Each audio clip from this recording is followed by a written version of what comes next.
Well, here we are, we're at Charles De Gaulle Airport, and today we're going to be reviewing the new A350-900 Air France business class seat. The seating on the aircraft has a staggered formation, so one seat will be close to the window and the next close to the aisle. On this aircraft, C is close to the aisle and A is close to the window. For these window seats, then the choice is whether you want to be on the aisle and have your side table against the window, or alternatively you could sit next to the window and have the side table on the aisle side. I mean, that's what I'd pick for privacy and also not being disturbed.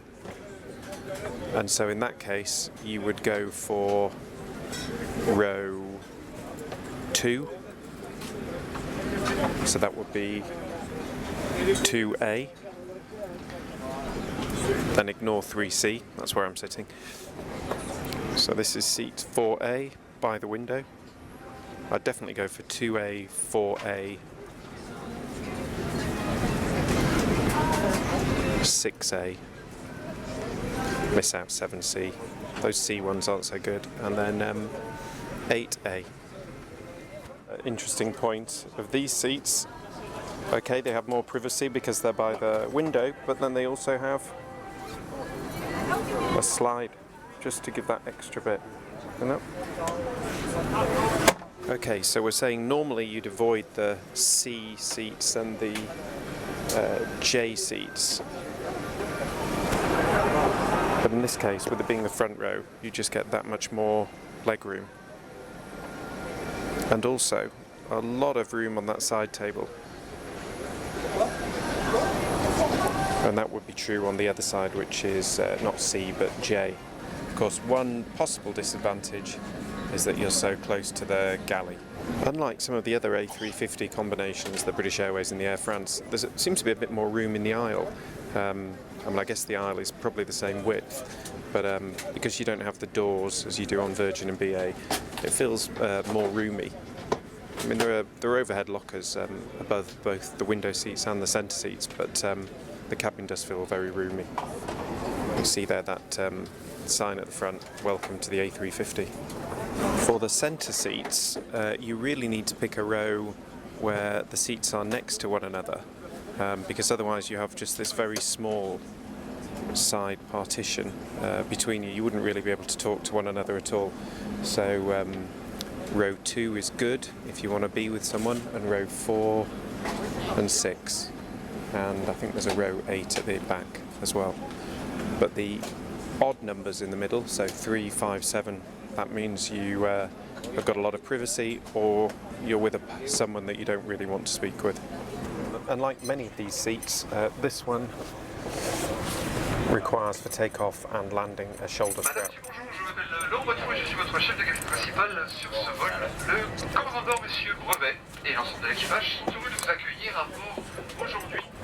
One good point here is that the table completely recesses under the screen, and then you just push to pull it out,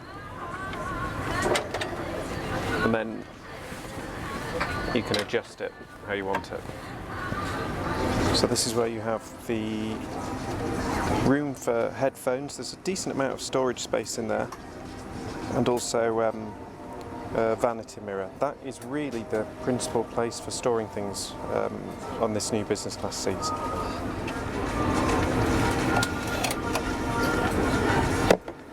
And you can also see that's where you plug in the headphones. The power isn't easy to find, and to be honest, it's not easy to plug in either. It's under the side cupboard area. You can just see it under there. Probably can't see, but that's changing how bright that light is. Controls there. The one on the left is saying, "Leave me alone, I'm asleep." And this one turns the light on in the side compartment where the headphones are, calling a flight attendant, and then up and down for the seat. That's the detailing on the seat. There's a nice little bit of leather around the top of the shoulder belt and off the red sort of slash for Air France. That leather is also identifiable on here.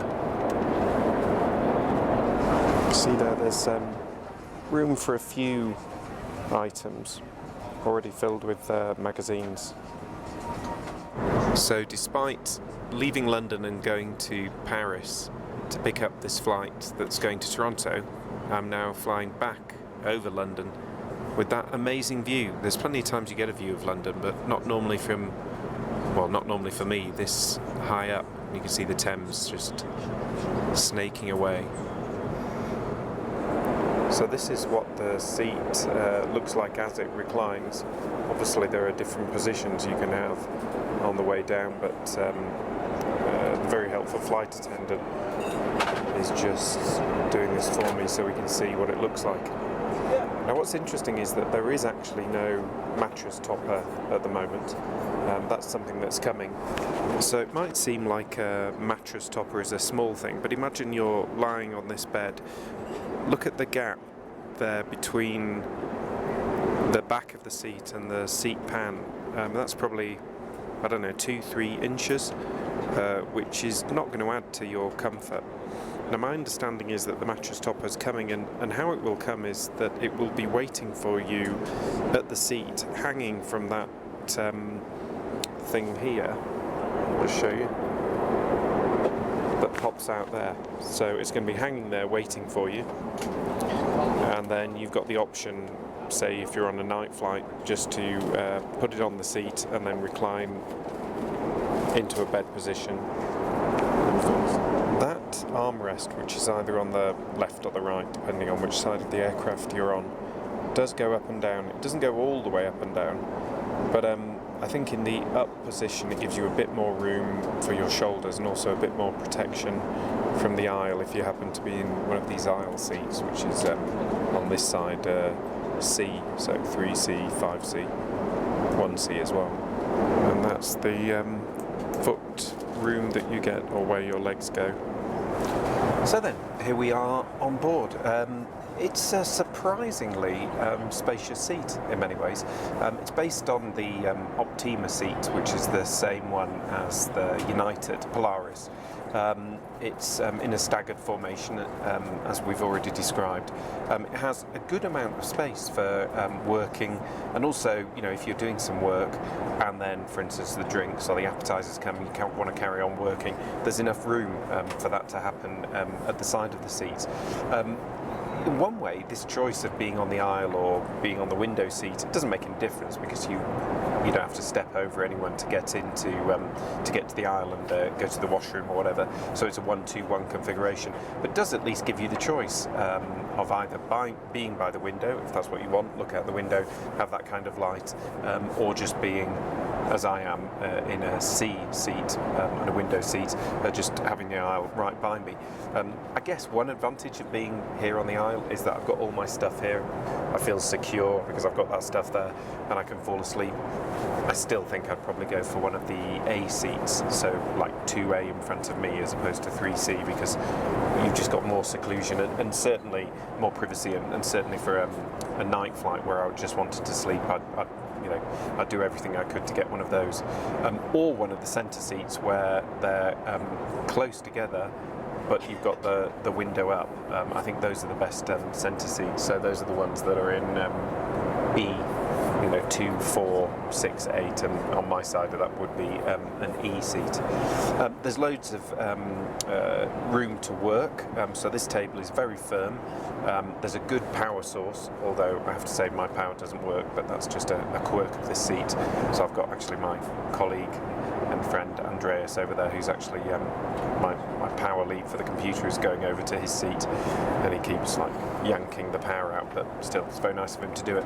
And you've got Wi-Fi on board, so you've got a good quality table that you can work at. You've got Wi-Fi, you've got power, you've got 2 USBs, so you could power, for instance, or power up your iPad and your phone, which is always worth having, because you can never have too much power, and the moment you think you're okay, then something happens and it starts to run out. Or you could power up a power bank, I suppose. So yeah, I mean, it's loads of space, loads of comfort. Sleeping in the seat, well, that's a different thing, but it looks okay at the moment. The one thing I would say is right now, none of the Air France seats have a mattress topper. It sounds like a small thing, but really, you know, when this seat reclines, the cushion is very good at being a seat, but that means it's not very good for being a bed. Even if you like a firm mattress, you wouldn't have that mattress in a number of different sections, which effectively is what this is when you think about this, this seat and then the seat pan and then the thing that we're reclining into, the footrest. So I think a mattress topper is very important, and it's something that Virgin Atlantic's new seat does very well. Other than that, I'm very impressed with every aspect of it, and let's see what the service is like. Now then, as you'd expect and hope on Air France, you've got a rather lovely menu and hopefully some rather lovely food to go along with it. They've laid it out very nicely. This is part of what they want to be a restaurant experience, and the menu does have that feel about it. I think it's nice that they've got that kind of Paris, Toronto thing at the top. It's obviously in two languages, French and English, and that's details of the cocktail signature cocktail. The arrangement is with Guy Martin, and they've had a relationship with him for well over a decade from what I remember. I'm going to flick through the French bit. Apologies if you are French and read it. So for the lunch menu, what we've got is an appetizer of beet mousse and a cheese crumble. That is a tiny little thing, so tiny that I ate it before actually you got a chance to see it, so sorry about that. Then there's a choice of starters, and they are champagne and two pepper foie gras. Wouldn't be Air France without foie gras, would it? With a black currant onion confit and a variation of artichokes. Then we have, the choice is either that or lamb's lettuce salad and julienne beetroot.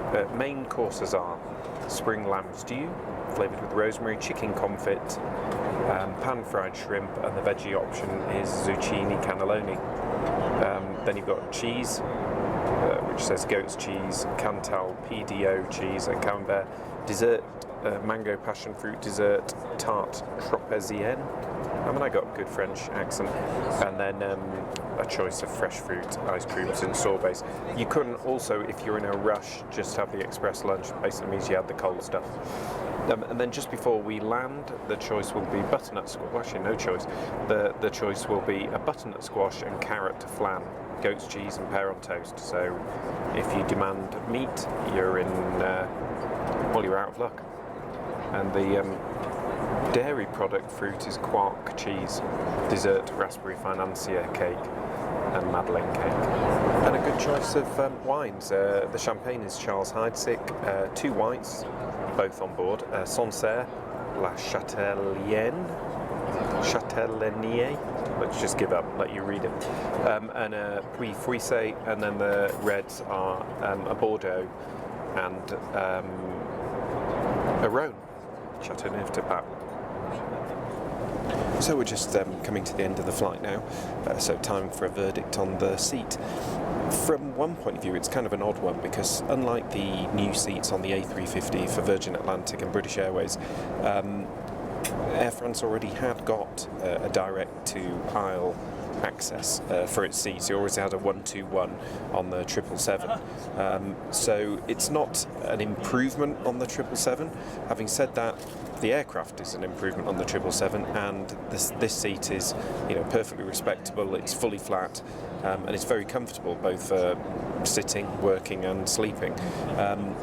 It's slightly odd in that the first 10 deliveries of the A350 will have this seat on it, and then the next 18 deliveries going up to 2025 will have a different seat. We don't know which one yet, but that's in no way to say that this is a bad seat or an interim seat. Certainly not going to be interim because people will be flying it for the next, say, 8 years.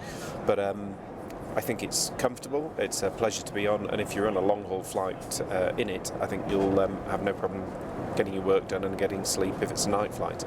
So I think it's one to look forward to if you're lucky enough to fly it. Anyway, I'd welcome your comments on the video or your comments on the seat if you do get a chance to fly. And until next time, Goodbye.